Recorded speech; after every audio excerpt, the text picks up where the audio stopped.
Greetings, everyone. Good afternoon, good morning, good evening, wherever you are, to our global audiences and people in Pakistan.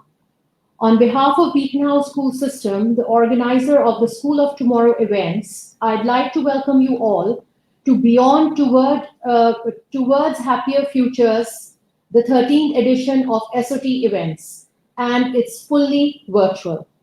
This non-profit event series was launched by Beacon House in the year 2000 as part of its CSR to help inform the direction of the organization while also engaging global communities in conversations shaping the future of schools and societies. I am Narjis Haider, Deputy Head at Beacon House Jubilee Campus, Karachi, and it is my great pleasure to welcome you all to be part of this live session, which is going to focus on one of the hottest topics of today. Hashtag cancel exams, a top trending tweet, or an absolute necessity. As Pakistan grappled with the third wave of COVID-19 pandemic, the government announced secondary school examinations of local and international boards to take place in person. The exams began and then were rescheduled all of a sudden due to the surge in COVID-19 cases. Many felt that giving exams in these adverse conditions should not have been forced on students. This raised key questions.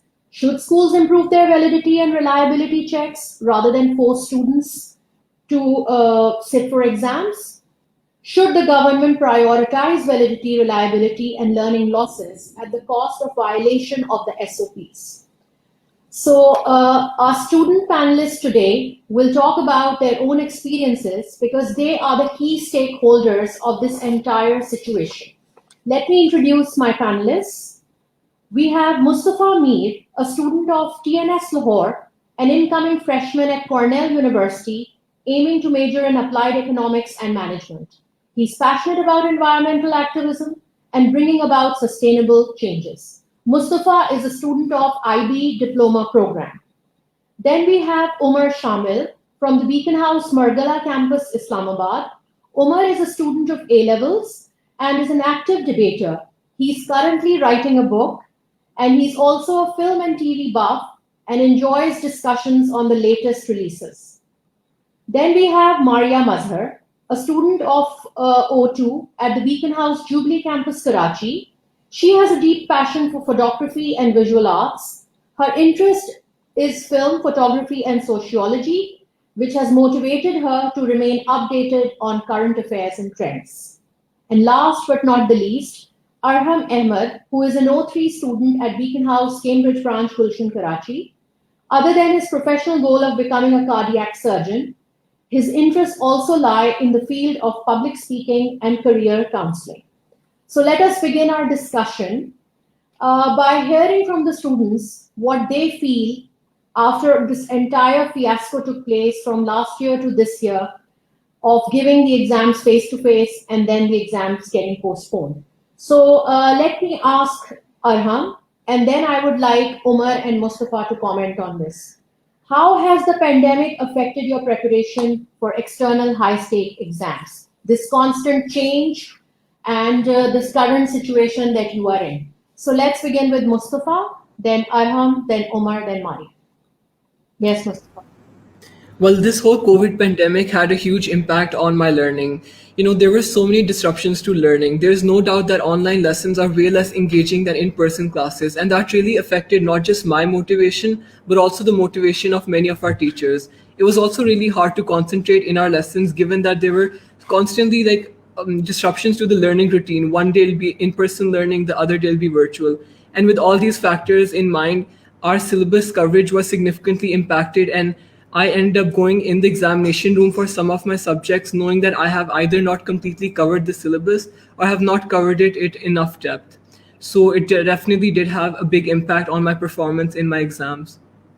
Otherwise, Mustafa, you were a A student? Yes. Prior to this scenario? All right. What about you, Arham? What do you have to say? What is your experience? Because you were going to give the O3, you're in O3 and you were going to give the O-level exam this year. So what happened with you?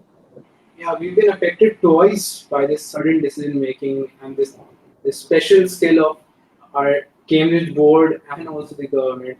Initially, what happened if we sketch a timeline for us, after Cambridge had announced for the system of school assessment grading system, which is a new system prior to what we had, that was the teacher assessment system. So when Cambridge introduced this system for the countries that won't be appearing or won't have their children to appear in the external examinations, so this will definitely be an alternative system. Our government from day one had its strict and rigid stance of not changing their decision and no progression without examination is what was their motto. So we as students initially realized that our protests or our voices weren't heard by the government and they weren't able to realize how important this factor was. And after this, we had started our preparation. Almost all of us were prepared for examinations, and even the A level student, I feel that, as Omer will also tell, that they had also started giving examinations. Us O level students, we were 10 to 15 days left in our examinations, and due to this sudden decision of cancellation, which, if I might remind you, that for the last 8 meetings that were held in the NCOC, they had decided that there was no chance of cancellation of exams. But suddenly, out of nowhere, on the 9th day, they decided that they're going to cancel exams. The reason being the non-compliance of the SOPs that were being set up by them. I feel that this was something on the cards, yet something out of the cards at the same time simultaneously.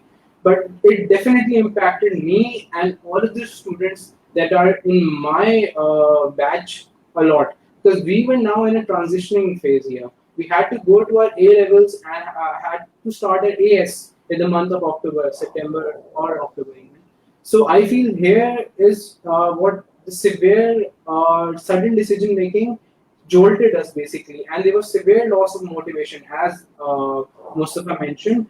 And already due to the pandemic, we as students had suffered a lot. If you take my example, the whole family was affected by COVID-19, and we had tested positive.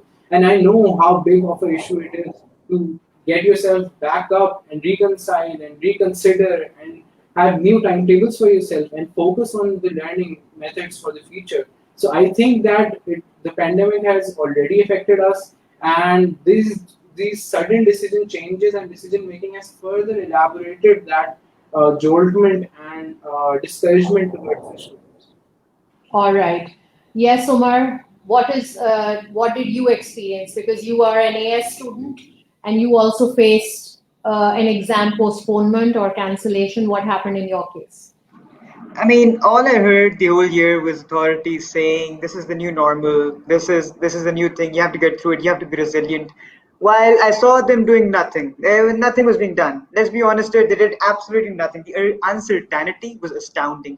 Cambridge, 24 hours before a maths exam, I was having papers. I slept, got up, papers weren't the thing anymore. So I feel like they should have actually taken a decision 3 months before, so that could actually be more not mentally stressing for me. It wouldn't make me question my own sanity. I feel like the hybrid model which was executed, I hate the hybrid model, I'll be honest. The flow, I swear to God, one day I had to go to school, the other day I was in my own house, and in my own house I have a device problem. I have like 5 people living there, and we have 5 devices. All of us have to attend either the office. I have a sister who has to go to the school. My brother, he has to attend his classes. So I feel like I just had a headache this entire year. I'll be honest with you guys.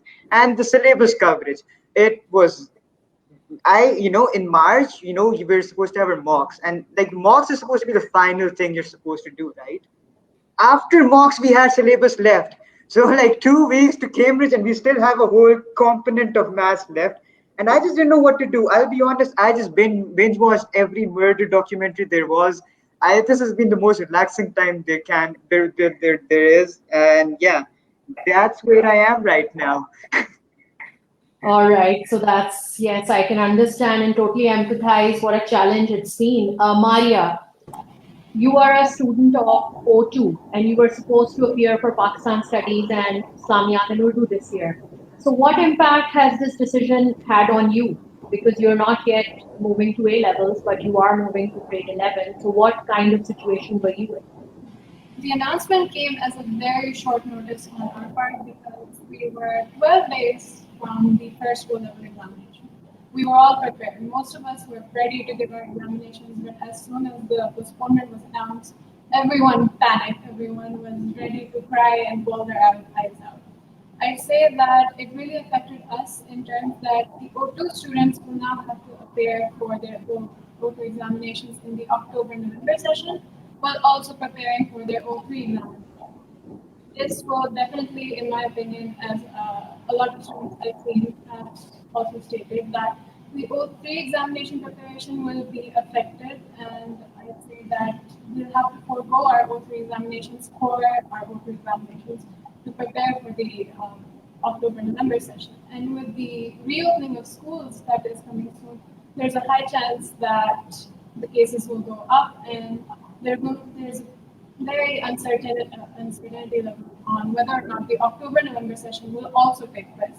So I think everyone's been really paranoid in my situation. People who are at my level have been really paranoid. All right.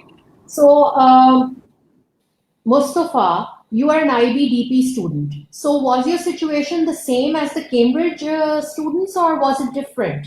And if it was, then what was the difference, and how do you think it could have been improved further? Now, don't just tell me about IBDP, also talk about MYP, because MYP is quite similar to our students giving the O-level. So can you talk about that a bit? Yes. So I currently just finished off my IB DP exams, which are equivalent to A levels. And so what IB did for the DP is that they offered them two examination options, an exam route and a non-exam route based on predicted grades and coursework. While many countries abroad accepted the non-exam option of the IB DP, due to Pakistani government's firm stance against teacher-assessed grades, IB DP students in Pakistan were unable to offer the non-exam option. So all DP students ended up giving exams in Pakistan. And as far as the IB MYP program is concerned, which is the IB equivalent of O levels, IB also offered them two examination options, but both of those examination options entailed giving exams. So they didn't even have an option to not give an exams by the IB. So all IB students within Pakistan ended up giving the exams. All right. And you think that this was still manageable, maybe because the number of students in Pakistan is not that many as Cambridge, because schools could do it within their own schools and manage with SOPs. But suppose if it was the same number of students as there are for Cambridge, then do you think it would have been a challenge, or you would also have been in a similar situation? Yeah, definitely. I think one of the reasons why it was easier for IB schools to manage SOPs was because there are way fewer IB schools. Like according to this one statistic I read, on average, Pakistani IB schools have approximately 25 students within the DP. So it was much more easy to manage SOPs. All right. And you still feel that IB could have done better with this? Like they did make you give the exam. So what was the situation for IB and MYP in other countries within our region? Well, I think IB could have managed it better in many different ways. For example, for the DP students, they did offer amendments to the syllabus and the structure, but they were very minute in many cases. For example, in IB mathematics, which I believe is one of the harder subjects, there were zero changes within the syllabus and the exam for the DP students. And as far as the IB MYP students are concerned, they had one of the amendments IB made for the MYP students was that they offered them an alternative task, which essentially meant that their exam would be shorter, but they didn't actually reduce the syllabus or the examination components as well. So I think IB could have handled it better if they made greater amendments for the MYP and the DP students. Okay, that's great. So Arham, can you now tell us that all of us have been in the pandemic since last year. So, and the teaching mode switched overnight. So from a face-to-face school, you moved online, and then hybrid, and then online, and that's how it's been for us in Pakistan. So how do you think it impacted your learning? Talk about it from the point of view of you as a student, and also from the point of view of a teacher. So I would like you and Omer to both comment about the switch from a constant switch between online and hybrid. Yes, Arham. Yes, I feel that definitely this hybrid model has taken a toll on all of us. It is not easy for a student to attend face-to-face classes simultaneously with having classes online in a few days' time. I feel that already we know how much online learning affects one's mental focus and how he or she concentrates towards learning. Similarly, if you look at how we see it, we take teachers and students to be equal stakeholders over here and who are equally affected by this online and hybrid system, in my opinion. Because by the end of the day, both of us have our families, have our own homes, and we need to realize this fact that everyone does not have the equal amount of resources. Which brings me to the point that there is severe non-availability of the resources and facilities amongst both the teachers as well as the students. We need to realize that having a device is not the only thing a teacher or student requires while learning or while teaching. It is also the workspace that a person requires for mental focus as well as concentration. I Excellent, excellent, Arham. Talking about a specific area for study and work. Very important point. Omer, would you like to now comment? Yeah, as I said before, my dislike for the hybrid system. I believe that the flow, the routine wasn't present, and also, the teachers they found it hard to stream their classes.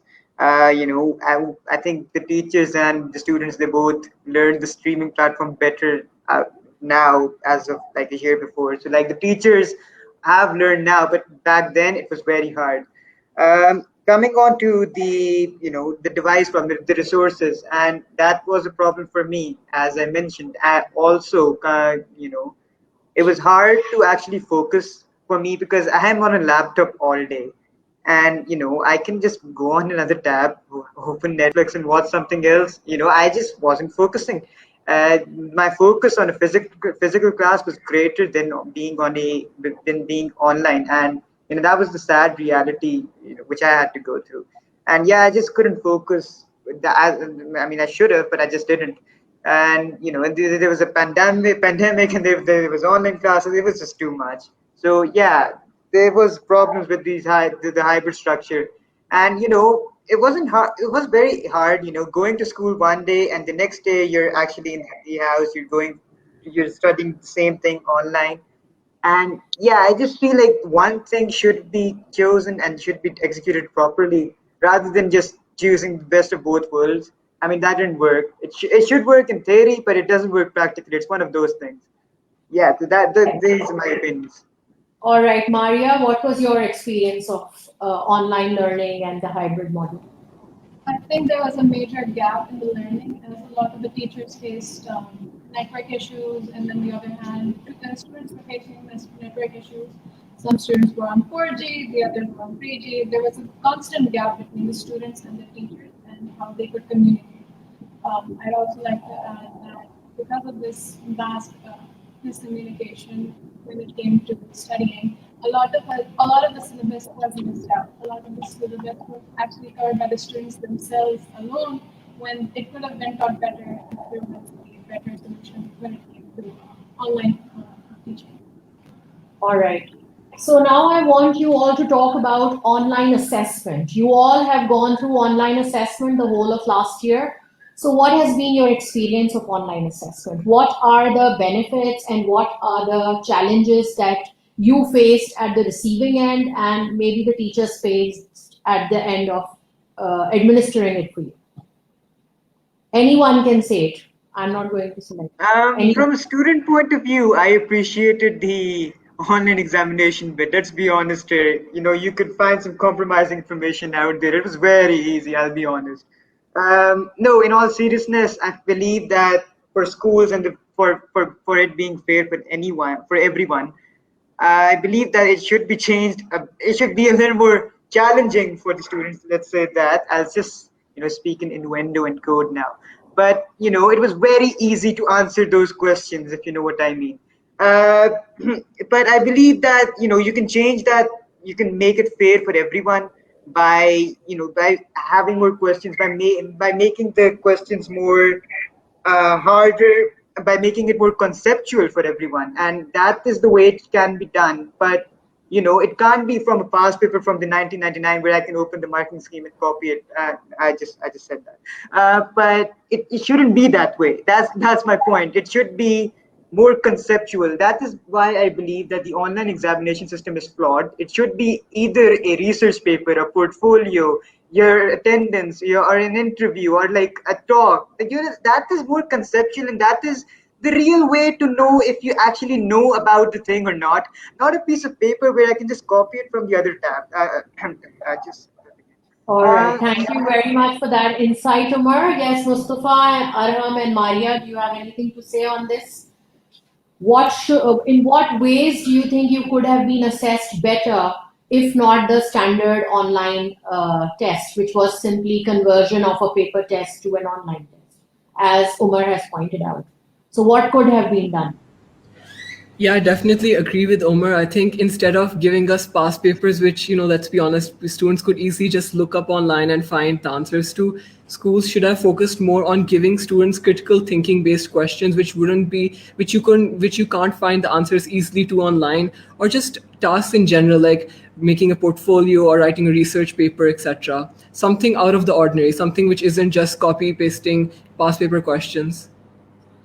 Okay, yes, Arham, you agree with what they all have to say, or you have something else to say? I am in absolute agreement with what both of them have said, but I just feel that it has to be a mix of certain other elements as well. We cannot just focus on subjects that include creative thinking or high order thinking questions. The other subject, for example, the components of the sciences, which require a person to express his or her knowledge, can be assessed by the forms of Viva, for example. How do universities follow this pattern while conducting their online examinations? We can implement that at the lower level as well, which will benefit us as students when we progress towards our future stages of education. So what this pandemic has taught us is that we must have a combination of ways of assessing students, because this shutdown can happen anytime. So we should look at other forms of assessment and not just one form, and then combine all of them to eventually produce the child's result and let them move forward to higher education. Is that what you're all saying? Okay. So now I want to ask all of you that how was this decision of the government? Now they've again reverted their decision and they're going to have these mini exams. So let's talk about the mini exams. Are they of some benefit to you? Do you think that there shouldn't have been exams at all? Or do you think they should have been held in November the way they planned? What do you think should have happened? And what do you think is the thing that is going to benefit all of you the most? What is your view on this mini exam decision that has been taken? Yes. I'll go first. I believe that, the government should announce it before rather than like being a month before. With that being said, I also believe that is a good solution for O levels, and it should be implemented for AS as well. Let's be honest here. We're all going through the pandemic. It's not like O levels, the students of O levels are going through it alone. I believe that is the way they should move forward. And yeah, here's my theory as well. October, November, you don't know what will be happening. I believe they should take some components out, like what they implemented yesterday. They made an MCQ paper for O levels, and they said you guys can give this.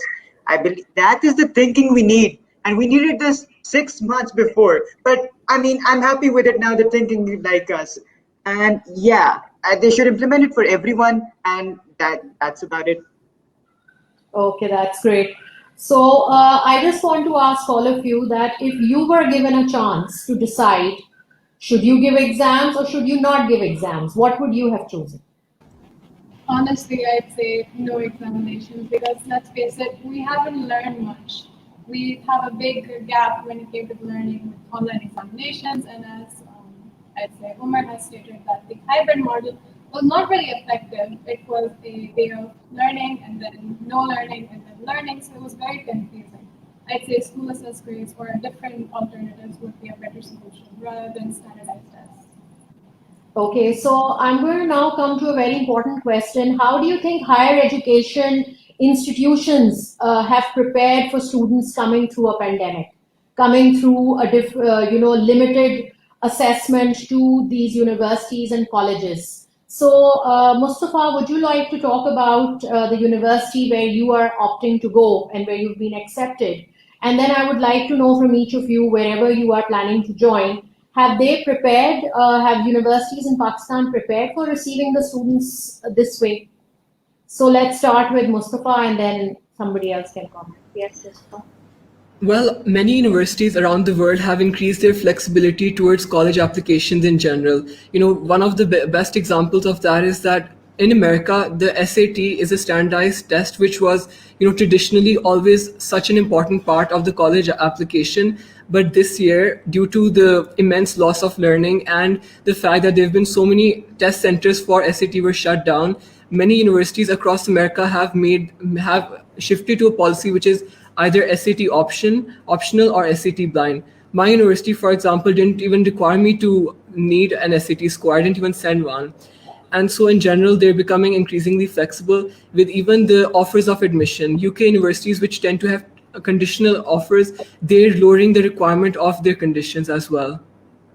All right, that's great. So what about Omer and Arham? Arham is going to A levels, but then Omer, you're going to move on. So what is the situation for you? Like, if any of you decide to pursue your education in Pakistan, have they made any adjustments to their admission and acceptance procedures? All Or I keep are they the hearing, same as yeah, before? all I keep hearing is that this is the new normal and they do nothing. That is the reality. That is a sad reality. They have changed nothing as of now.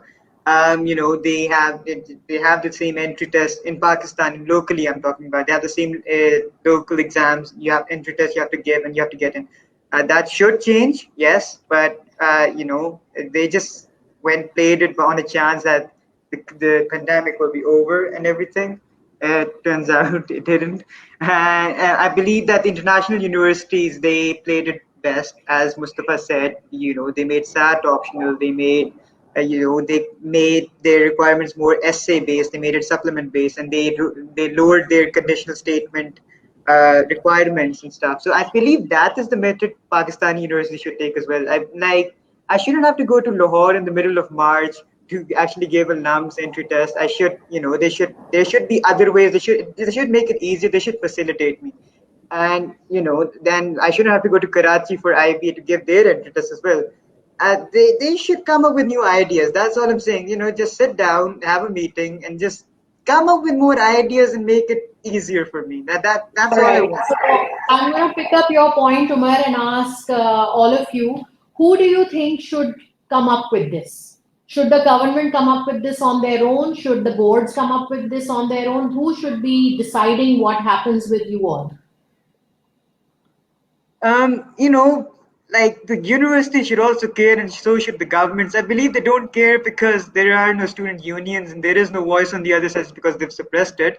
But it should be the universities. It should. I mean, we have to first fight for it. I guess you have to fight for everything in this world, from what I've learned in my 88 years. Diaries of Omer Shamil. You have to go out and fight for everything, but it should be the university's administration. It should be government itself. They should. All Shafkat Mahmood has said right now is that the universities will facilitate us. That is a vague statement. That is a gray area. We need to know, okay, exactly what is being given to us, what is being offered, and they should, if it is, we don't know that, so they should, tell us for once. They should just speak and have a press conference. So what I'm gauging from this is that you all feel that there should be a committee. Do you think there should be a committee? Yeah, there should be a committee which facilitates us, which should be for us. We So should who be should be in represented. that committee, Mariya and Arham? I feel that it has to be a mutual decision between a triangular sort of a way here. Why so I'm saying this is because the students as well as the schools and the government are equally important stakeholders in this with this regards. What I'm trying to say is that there has to be a mutual decision whether it is for the A levels or it is for the universities. All of the educationists and their views must be taken into account as well as what benefits the student. It is not just the implementation of your policy. You need to be flexible enough to change your stance as if you have been doing it before.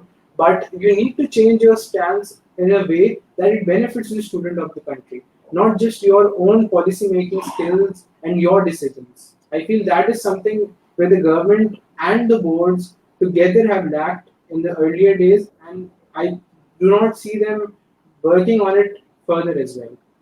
All right. So you all gave these online exams and tests this year, and they were time bound and live. So what is your view on this? How could it be improved? What impact did it have on your performance and you on your mental health? That's very important as well. So while you were sitting for a standardized timed online exam, how did you feel? So I'd like to start with Mariya and then everybody else can contribute. I think they needed to take into consideration that there is a network issue, a big network issue in Pakistan. So they might face students might face difficulty when when they're in the online examination, right? When they're sitting and preparing for their assessment or giving their assessment, there might be a network issue. They need to be more flexible when it comes to that issue. And yeah, that's Okay. Everyone else? What was your experience? Yes. I believe that, no matter how short an exam is, I could always get it from somewhere else, if you know what I mean. So what used to happen? So what used to happen when you were giving these online exams? I mean, I won't get into detail. I don't want to get into trouble exactly, but I'll tell you what UK did. UK, they came up with a test. They gave 3 hours and they posted 150 questions. So, 3 or 2 hours, time is variable. You could answer them as much as you can. They just said, if you could cheat, just do it. But, the ones who answered the most questions and the one who answered them correctly, those were the ones who were rewarded. And I believe that, that should be implemented more, I guess. And, online exams are flawed because, there will be an element. You will expect the other side to be moral, but they just won't. I believe that we should move on to the ideas of proposal, research paper, projects, presentations. There are so many other ways than like just answering it on a sheet. You could present them. You can actually talk about it in a panel talk, like just like this. You can have exam panel talks. That is cool. So maybe what I have understood from all of you is that, like every other industry had to change the way they were working. So it's also time for education to come up with other ways of assessing students and moving them forward to pursue their higher education, isn't it? That's what I've gauged from this discussion. So knowing that exams can take any format, have you utilized all learning opportunities? Like, let's talk about the positives. So when you were preparing for your tests or exams, class recordings are available for you, isn't it, in your Google Classroom? So how useful were they for you to prepare for the exams? Or you think you were doing it in the same way that you were doing before? Someone else other than Omer, I would prefer that somebody else talks about it. Yes. I'd be honest, they weren't available for me. In my case, a lot of the O2 students were not provided with the online. So then how were you preparing? So if these online recordings were not available, how were you preparing? So online classes, we could take them, obviously, and as Omer stated, we took advantage of things we could do online and whatever we could find, and we prepared for whatever resources we could get our hands on, whether it be online or textbooks, you get me.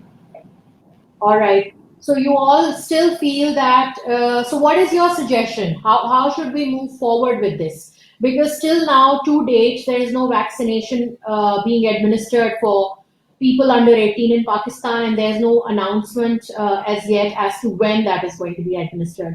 So we don't know when the schools will actually open the way they were, like 5 days of face-to-face school, or will it ever be the new normal for schools, or are we just going to be a hybrid model? We don't know what the future holds based on the pandemic, because the virus is mutating and every day there's a new variant. So we really don't know what's the future. And in these uncertain times, how can students move forward with education, learning, and assessment and move on to their careers of choice? I'd like to reflect upon it. I think that, as mentioned earlier, it has to be a mix of certain physical activities along with some assessment-based activities while compiling one's grade or a result. I say this because they can be a complete online solution to all of this, an assessment-based solution in case of examinations. But I feel that the country that we're living in, with the current government and its stance, it will take time for them, because I feel examinations have now become a so-called tradition here in Pakistan, especially the physical examination. So it will take time for us to change this set of thinking and to implement, and to our voice will be heard, but I think it will take some time. So in the meantime, I have some suggestions. I feel that something that was implemented in the United Kingdom, as Umar had also mentioned, was the take-home examinations. Now these examinations are for the subjects that require high-order thinking skills. Not just high-order thinking skills, but evaluation skills. These include essays, and mostly for the subjects that do not have a right or a wrong answer. It is truly based on one's expression and is judged upon one's expression as well. So I feel that this reduces the burden on the face-to-face, or as you know, the online examinations, by having such different types of tests or assessment techniques. Also, I do appreciate the fact that we've realized how important presentations, group projects, portfolios, and case studies are, because I feel that these are the way to go. If we progress towards the next stages of our learning and education, especially in the universities, these are the things that form or take a toll on our CGPAs. So I think if we already know and implement these things, for example, presentations and the portfolios, I feel that portfolios inculcate management skills as well as expression skills among students. On the other hand, if you look at group projects, leadership skills, and other teamwork qualities are built among students. I feel that us not only learning but also having the development of certain skill sets, it is what is important. I feel in the changing world, we are lagging behind, and these are the things. These dire decisions are what can be taken today in order for us to succeed in the future. That's very. Those are great ideas, Arham. So, what about you, Mustafa? What is your comment on this? Do you think that IB should also continue with all exams the way they did? And I also want to ask you that what kind of assessments can authentically mirror the way you perform high stake exams? Yes, Mustafa. Well, I still believe that exams should not happen. We all need to internalize and realize the fact that these are not normal circumstances. We're in the middle of a pandemic, and there has been such immense loss of learning. And it's really unfair that students like me were assessed in a similar manner as some of our older seniors with external assessments, while they didn't have these disruptions in learning that we did. And so, yeah. And I also personally feel that one thing that I like about the IB is the fact that we have what is called internal assessments, which are essentially like projects for each individual subject, which involve critical thinking. For example, in mathematics, I had to explore a certain branch of mathematics and apply that into a real life situation. And these internal assessment projects carry a value towards our final grade. So I feel like, given the COVID situation and how it affects preparation for external assessments, different boards of education should take a similar stance as IB in incorporating these internal assessments, which really involve so much critical thinking and just analysis in general. So what I'm understanding from you, Mustafa, is that you're suggesting that Cambridge or any other board should think about student assessed grade, a combination of student assessed grade, teacher assessed grade, external exam, and an online component. So what you're suggesting is that the way forward in this situation could be a mix. So what has been the child's performance and attendance for the time that for the 3 years or the 2 years that they have been part of that syllabus or that board? So yes, so those are really great ideas, and I just want to ask that every day there is a new decision. So now please let's talk about your mental health. So how has that impacted you? Let's say that you were all ready to go, you had your bags packed and ready to go and give the face-to-face O-level or A-level exam, and then suddenly you came to know that you're not going to give that exam anymore. So what were your feelings? I was sleeping one day hoping I will give my maths exam, and 6 hours later, there was no maths exam. It was actually, shocking. I just don't know what to believe in anymore. Yeah, I was just locked in my room. I didn't know what to do. I was demotivated. They do that. They do this every time. Yeah, even when they gave their predicted grades last year, they did that to me. It's just I don't Cambridge, why? Um, but yeah, they just played with my heart and my brain. I don't know what to believe in. But in all seriousness, I believe they should have taken a decision way before, and they shouldn't have played with me or the students' emotions like the way they did. And yeah, I mean, it's basic courtesy to tell a little before. You just have to be kind and stuff. So yeah, that's what they weren't exactly. And yeah, it is like that, and I just wasn't able to come out of my room. I just wanted to just sleep all the time, and yeah, it was hard. And yeah, I just wanted to be done with AS, but now I can't, and I am still in AS. So yeah, that's where I am right now. Yes. So what about you, Mariya and Arham? Honestly, I was in disbelief when I heard it. My mom came to me. She was like, "Mariya, you're not having the examination." I began crying. I bawled my eyes out. I was like, "I'm ready. I want to give my examinations. Is this some kind of joke?" So I'd say that it was really stressful. And just as Omer had said, I don't believe in them anymore. There's such a level of disbelief and such. There's no, I'd say, you can't trust them. There's a lot of mistrust within the student body, with the government, and the decisions they come up with. Like with the June exam, the July special examinations that they've announced. The series is only offered to the O3 students. It's not for the O2 students. We were already told by our schools and our teachers that there's a chance you'll have them in July. Be prepared. They didn't happen. They were only for O3. So we were all really, really panicked. And I'd say that there's a lot of mistrust. That's the only thing I can point out. Okay, so now I'd like to ask all of you, if we were to go back in time, are you praying to have your normal school life? What do you miss most about the physical school? I just miss my friends. I'll be honest. They are fun people, not gonna lie. I should talk to them more often. But no, I really do. Talking to other people, the people living in my own house, I'm tired of them. Seriously. Let me change my house.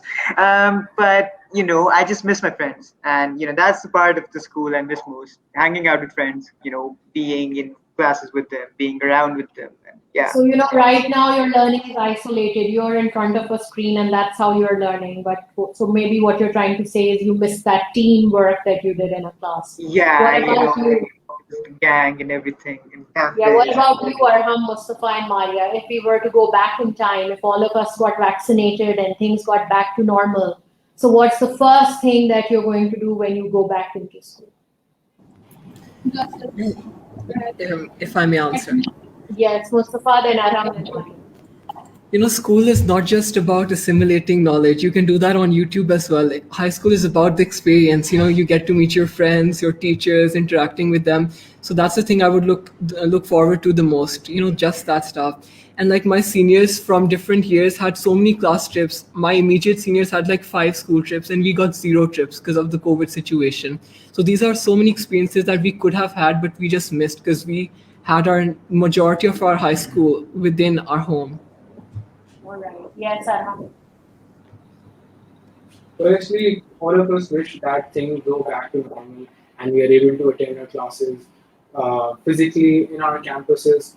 Obviously, being in an environment of learning, I do not feel that it can be replaced with the online means, but definitely there are certain things that only can be understood and learned and evaluated once you are in the building of school. School is just not a building comprised of bricks. It's mostly a environment that you're in. I feel along with your classmates and the teachers sharing their life experiences and you learning from them, you're sharing your life experiences. I feel that when we are back to normal, obviously we spend more time with our friends at school and the teachers rather than we do at home. I feel that this phase of life of us has made us realize how important our school going times were and how could we have further evaluated that time in learning and also enjoying. I feel that both of these things can be done simultaneously rather than just studying and working hard towards your career goals.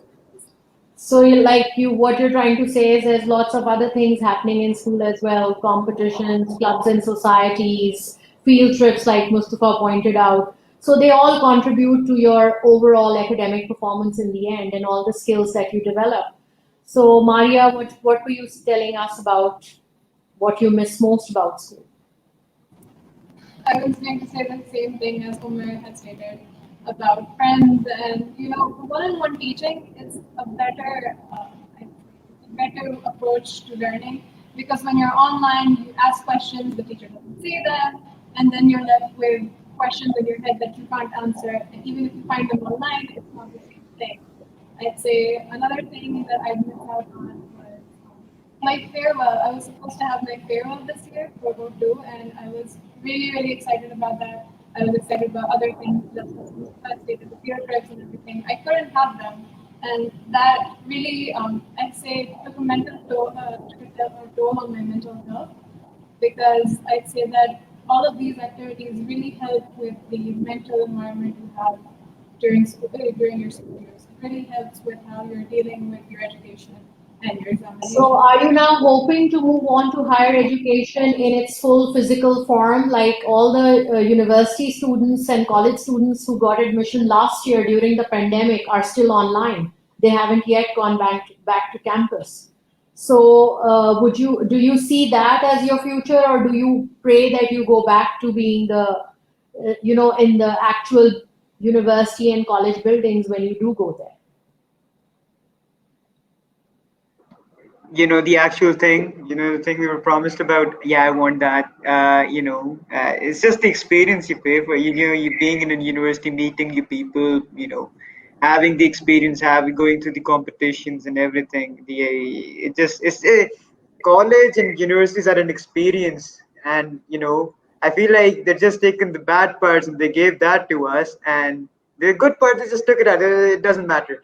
So yeah, I believe that it should go back to normal. I would love that, honestly, if it could. I mean, what if we wake up tomorrow and if it's all back to normal? I want that, and yeah, that's all I want.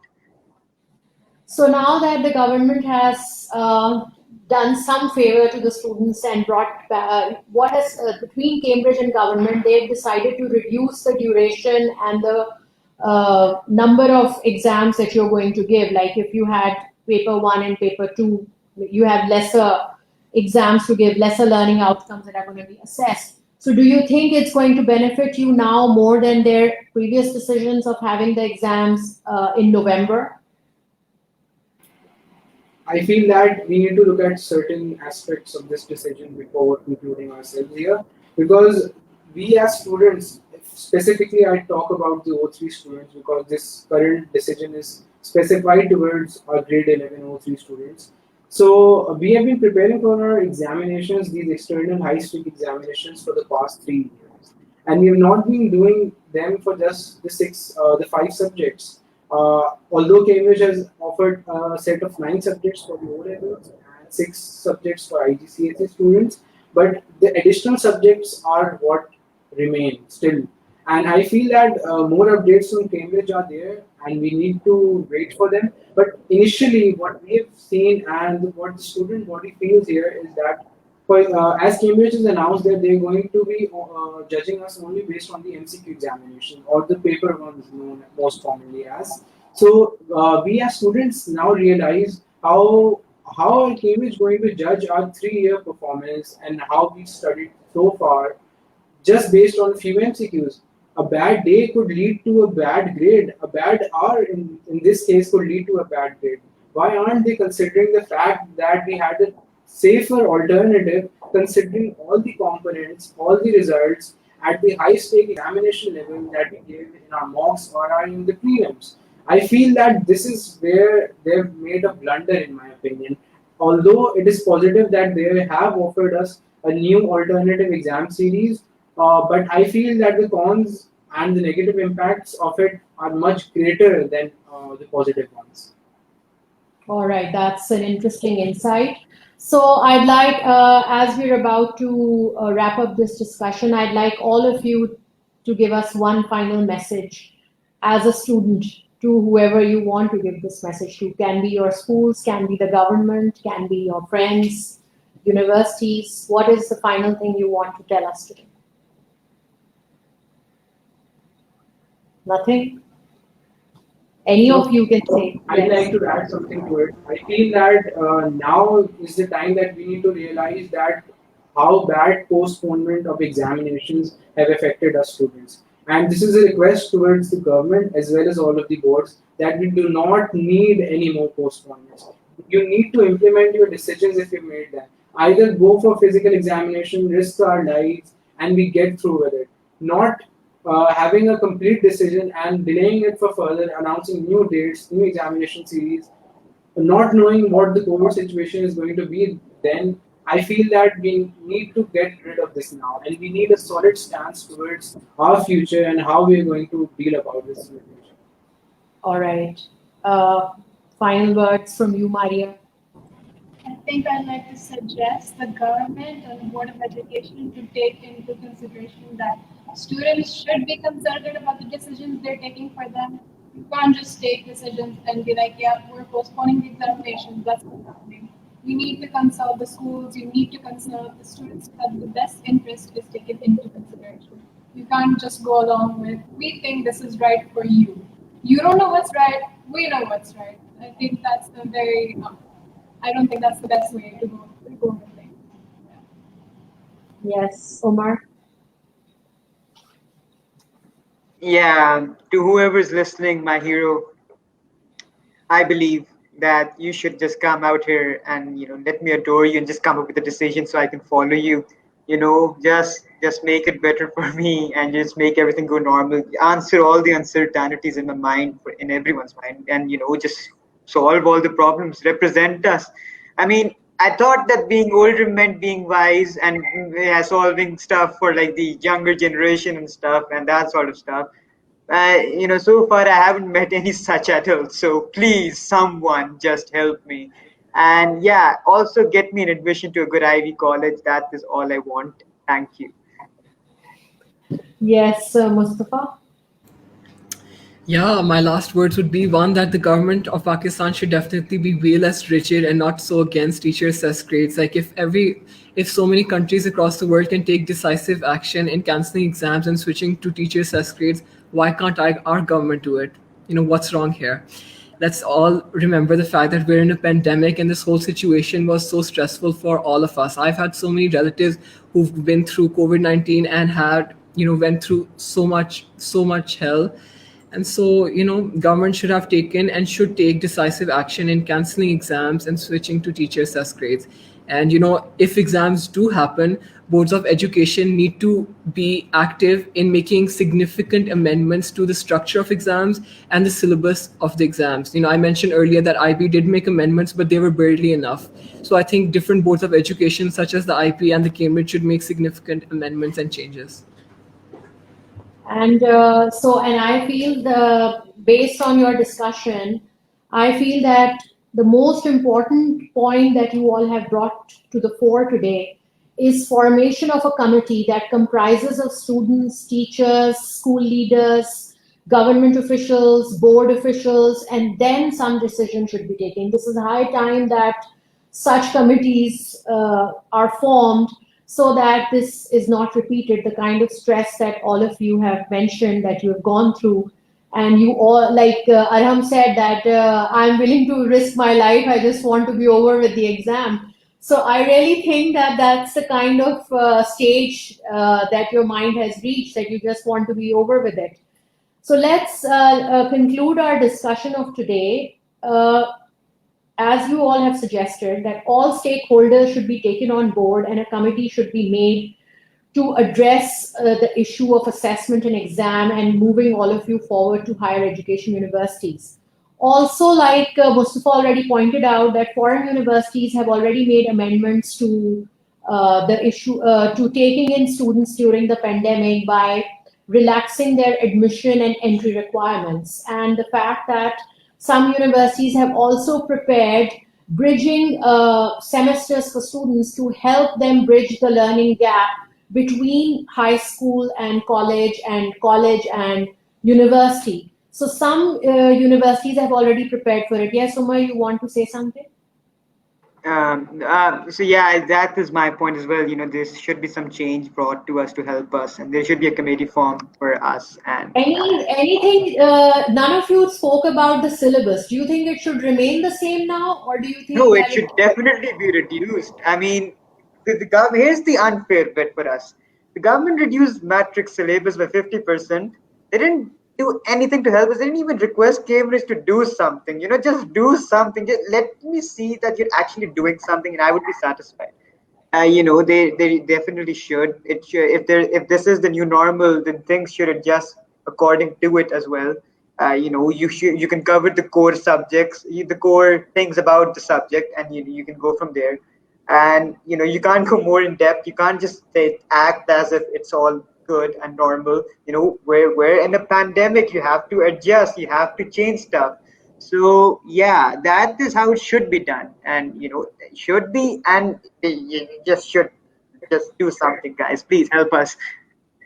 Okay, so one of the suggestions that each one of you spoke about today is alternative methods of assessment. That you are suggesting that it's high time the government and the boards considered other forms of assessment like portfolio assessment, a portfolio of your 3 years or 2 years in that at that level, or along with a mix of student assessed grades and teacher assessed grades, a combination of the two, where the student is well informed about what grade is being sent to Cambridge or any other board. Like the students last year were not very happy with the predicted grades because they were not aware of what grade was going forward. Whereas this is one of the things that one of you have said today, that the student should be a key stakeholder and they must be partners in what grade is being predicted for them.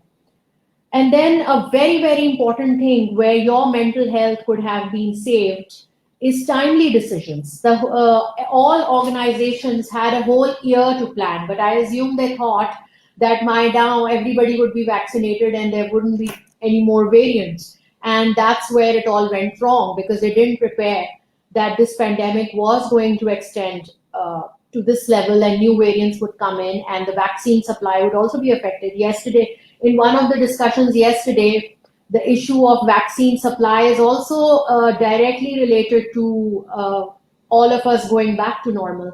So those are some of the things that were not considered. Then higher education admission procedures. That's another thing that all of you have pointed out, that it's time that universities began to rethink how they're going to take in their students. And they might also have to look at new approaches to learning and teaching and not just the standard way of teaching. So you all spoke about the way you had to deal with the hybrid model, the switching of online to face-to-face and online to face-to-face. So yes, we also need to come up with a better hybrid model where you are not under so much stress and you can still continue with your education and move forward without having to constantly change your routine or be dependent on devices and technology so much. So there should be other ways in which you can be facilitated. So would you, is there some kind of subject or an area that you think that schools need to add now to address the constant change and the stress that you are dealing with on a daily basis? Is there something that needs to be considered for you people now, which schools should provide, which is not there at the moment? I feel that our mental health here is something that needs to be taken in account.